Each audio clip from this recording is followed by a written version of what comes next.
3분기는 증시가 반등할 수 있다 생각을 하고 있고 그 잣대는 반등이 나타나는 국면에서 비중을 축소하는 전략이 좀 좋지 않을까. 미국 경기 침체 확률이 높아지는 걸 반영해서 주가는 다시 하락 압력을 받을 가능성이 높아요.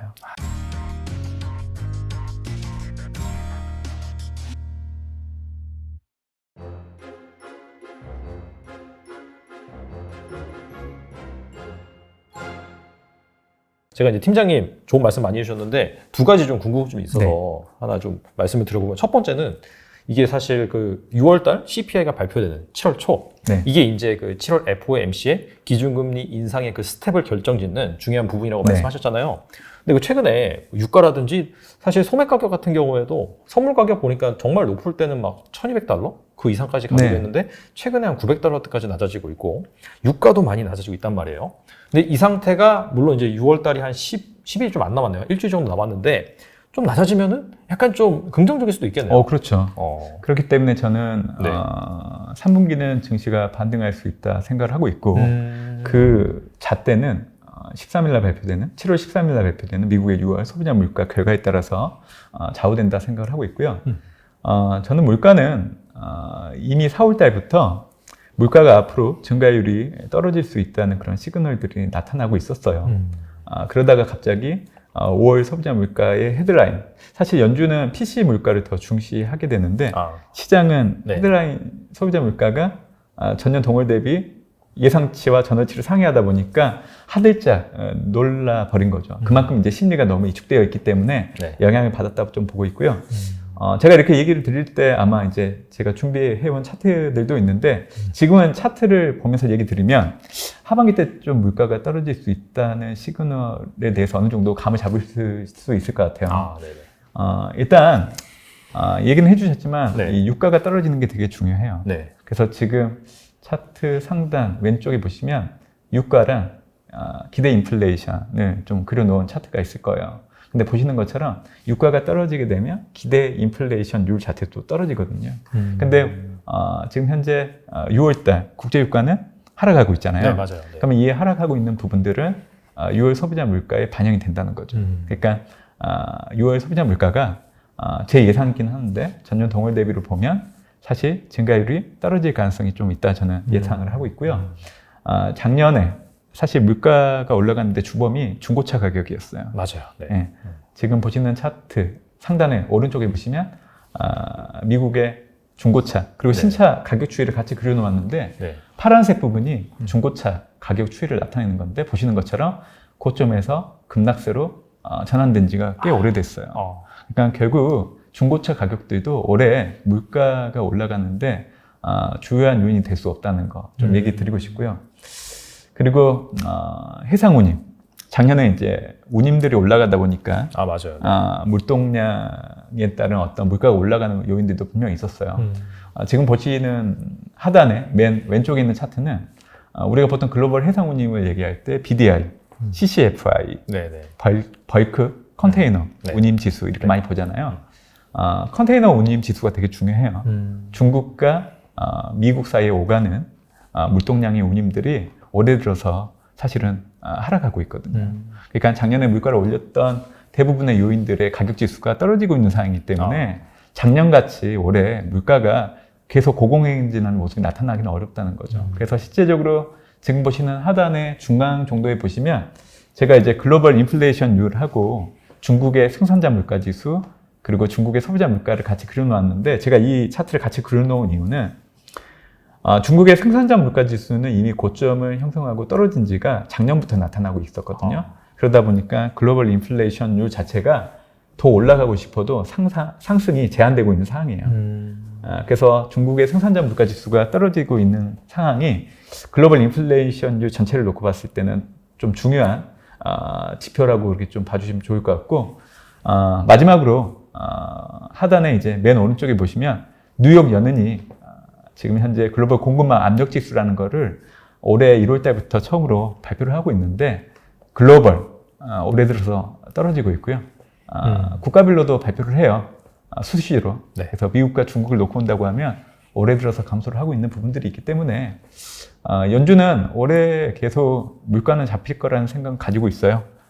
그게 이제 상반기 때는 정말 물가가 잡히는지에 대해서 확답을 해줄 만한 그런 시그널들이 없었기 때문에 논란이 됐지만 사실 올해 4월 달부터 거기에 해당되는 지표들이 둔화되고 있다는 거는 지금 방금 제가 얘기해드렸던 그런 지표들을 통해서 이미 확인이 되고 있는 거고 아마 하반기 때는 정말로 우리가 중시 보는 PC 물가 지표 이런 전년 동월 대비 증가율 자체가 계속 연속성을 갖고 떨어지는 게 확인될 거를 좀 보고 있기 때문에 7월 달 연준이 자이언트 스텝을 하고 나게 되면 네. 사실은 그 이후에 남아있는 정례 회의를 보면 금리를 올리는 폭 자체가 사실 떨어지거든요.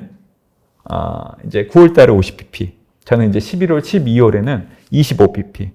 그러니까 강도가 떨어지는 거잖아요. 네. 이렇게 된다고 하면 또 증시에서는 연준의 긴축 강도가 좀 완화되는 걸로 해석할 수도 있어요. 그렇기 때문에 이제 3분기 때는 이러한 요인들을 놓고 봤을 때 반등이 가능하다 그렇게 얘기를 좀 드리고 있죠. 네. 알겠습니다. 제가 이제 첫 번째 궁금증은 제가 여쭤봤었고 두 번째가 뭐냐면은 그 내년 한 2분기부터 전기 침체 가능성이 네네. 있다라고 말씀하셨는데 사실 지금 그 글로벌 주식시장 특히 미국을 보면은 이미 전기 침체가 올 것이다라는 걸 가정해서 빠졌잖아요. 예, 맞아요. 근데 사실 방금 물론 답변을 해줬지만 그렇게 된다면은 이게 사실 경기 침체가 지금이 아니라 내년이다라고 한다면은 확실히 좀 하반기에는 반등이 좀 나올 가능성이 있다고 볼 수가 있겠네요. 예. 그래서 저는 투자자분들에게 지금 현재 어떤 공포 심리를 갖고 증시 자체를 더 부정적으로 보시기보다는 물가가 통제되는 부분들 그리고 지금 현재 미국은 5월 말 드라이빙 시즌에 진입을 해 있는데 사실 휴가철이잖아요. 맞아요. 네. 그러다 보니까 사실 휴가 계획을 많이 세우시는 건 있어요. 왜냐하면 이제 코로나로 완화되는 부분들로 인해서 지금 경제 주체들의 활동 범위가 많이 높아지고 있기 때문에 그래서 사실은 가게만 놓고 본다고 하면 제가 드리고 싶은 얘기가 있는데 우리가 보통 미국 경제를 얘기할 때 소비와 주택 얘기를 가장 먼저 해요. 특히 소비를 많이 얘기를 하는데 제가 1분기 GDP 성장률은 역성장했지만 구성하고 있는 항목을 놓고 봤을 때 개인 소비는 되게 견고했다고 얘기를 해드렸는데 3분기 때도 사실 개인 소비가 좀 견고할 수 있다고 보는 이유들 중에 하나는 코로나19가 발생했을 때 저축률이 올라갔어요. 저축률이 올라간다는 거는 시장이 위험하니까 저축을 실제적으로 한다는 거예요. 그렇죠. 미국인들이. 네. 그러다 보니까 가계의 예금 잔고가 같이 늘어나는 상황이 나타났죠. 근데 작년 하반기 때부터 리오프닝, 이드 코로나로 인해서 저축률이 떨어지기 시작을 했죠. 저축률이 떨어진다는 거는 가계 예금 잔고 역시 줄어들어야 되잖아요. 근데 저축률은 코로나19가 발생하기 이전인 2019년도 수준까지 내려갔지만 네. 가계 예금 잔고는 지금 현재 4조 달러 정도 계속 유지를 하고 있어요. 그러니까 드라이빙 시즌을 맞이해서 가계 활동 범위가 넓어질 때 소비가 되겠죠. 이 가계 예금 잔고가 재원으로 활용될 수 있다는 거죠. 그리고 우리가 보통 평균 초과 저축액 이런 것들을 얘기할 때 과거 10년 평균 대비 금액이 상회하게 되면 보통 초과 저축액이라고 해서 이러한 자금들은 쉽게 소비로 이어질 수 있다는 해석을 많이 해요. 네네. 근데 제가 가계 예금 잔고가 지금 현재 4조 달러 정도 있다고 했었는데 10년 평균 대비 1조 5천억 달러에서 2조 달러 정도가 초과 저축 금액에 해당되기 때문에 사실 미국인들이 쉽게 소비를 할 수 있는 재원을 활용될 수 있다는 거예요. 그래서 이런 요인들을 감안한다고 하면 증시 역시 반등이 가능하죠. 그리고 또 올해 2분기 때 너무 많이 감해도 국면에 들어간 게 확인되고 있는 상황이기 때문에 반등은 충분히 나올 수 있다고 보고 있어요. 그래서 저는 투자자분들에게 만약에 내가 가지고 있는 주식을 팔고 싶으시다고 하면 3분기 반등이 나타나는 국면에서 좀 비중을 축소하는 전략이 좀 좋지 않을까 얘기를 드리는 거고요. 제가 2분기 때, 내년 2분기 때 미국이 경기 침체에 들어갈 확률이 상당히 높다 얘기해 드렸었는데 주식은 한 6개월 정도 선행해서 움직인다는 얘기 많이 들어보셨죠? 네네. 그러면 이거를 반영을 해보면 올해 4분기부터는 미국 경기 침체 확률이 높아지는 걸 반영해서 주가는 다시 하락 압력을 받을 가능성이 높아요. 예. 그래서 3분기 때는 반등할 때 비중을 축소해 놓으시면 좋고 4분기 때는 주식시장이 하락할 가능성이 높기 때문에 그때는 안전자산, 달러나 금 이런 거를 투자하시거나 아니면 뭐 인버스 관련된 상품들 아니면 숏 전략을 취하는 거 이런 것들을 염두에 두신다고 하면 올해 4분기 때도 어떻게 보면 잘 헤쳐나갈 수 있는 부분이 되지 않을까 생각을 하고 있습니다. 네. 알겠습니다.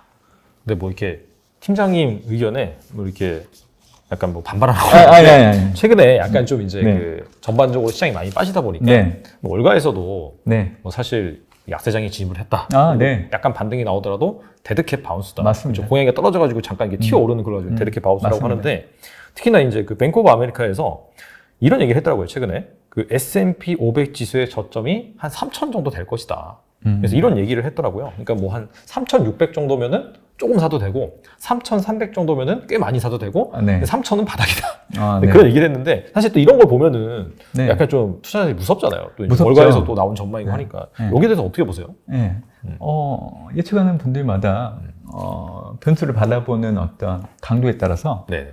어떤 분은 지금보다 더 추가 하락할 수 있다고 얘기를 하실 수 있죠. 네네. 그런 측면에서 3,000 정도까지 갈 수 있다. S&P 500 지수. 뭐 틀리다고 얘기를 드릴 수 있는 건 아닌 것 같아요. 가능성도 분명히 있다고 봐요. 다만 이제 저 같은 경우에는 지금 2분기, 특히 5월, 6월 S&P 500 지수를 비롯한 미국 3대 지수의 하락률이 단기간에 급락한 게 너무 과도한 측면이 있다고 좀 보고 있기 때문에 저는 어떻게 보면 보통 우리가 어떤 증시가 비싸냐 싸냐를 놓고 봤을 때 12개월 선행 PE를 놓고 보통 얘기를 하잖아요. 지금 현재 S&P 500 지수는 12개월 선행 PE를 놓고 봤을 때 15배 수준이에요. 예. 그런데 코로나19가 발생하고 나서 그 이후의 평균 수준은 20.8배였고요. 네. 코로나19가 발생하기 이전 5년 평균은 17.8배였어요. 지금 15배라고 말씀드렸잖아요. 네네. 그러니까 사실은 많이 싸지긴 했죠. 그래서 저는 지금 현 정도 수준이라고 하면 과연 증시가 추가적인 하락을 좀 보일 수 있을까라는 의문을 좀 갖고 있죠. 왜냐하면 미국 증시도 그동안 평균적으로 이렇게 지속되어 왔던 평균적인 수치가 있어요. 그래서 제가 이제 코로나19 이전에 5년 동안에 17.8배 정도에서 계속 유지해서 움직여 왔다는 얘기를 좀 드렸었는데 사실 그 범위에서 크게 벗어나긴 좀 어렵거든요. 만약 벗어난다고 해도 좀 일시적으로 좀 그랬다가 다시 또 복원되는 부분들이 있기 때문에 네.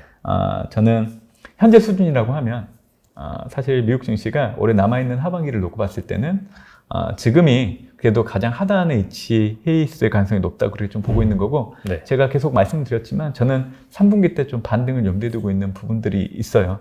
그리고 지금으로서는 추가 하락을 논하기에는 어떤 이유가 있어야 되는데 지금으로서는 7월 13일 날 발표되는 6월 소비자 물가 이 결과치에 모두 다 주목하고 있기 때문에 네. 아마 추가 하락을 유발하면서 등락을 하기보다는 현 상태에서 추가 하락 없이 상승과 하락이 반복되는 그런 부분들이 7월 13일 이전까지 좀 지속되지 않을까 그렇게 좀 보고 있고 7월 13일 날 발표되는 결과치에 따라서 네. 아까 뭐 BOA 3,000 얘기했었는데 네. 한 단계 증시가 레벨 다운 될 수도 있어요. 만약 증가율이 높게 나와버리면. 그렇죠. 네. 그래서 거기에 대한 판단은 7월 달 돼서 좀 확인을 해야 되고 지금으로서는 저는 추가적인 하락이 일어날 가능성은 좀 낮다. 이렇게 좀 예상을 하고 있어요.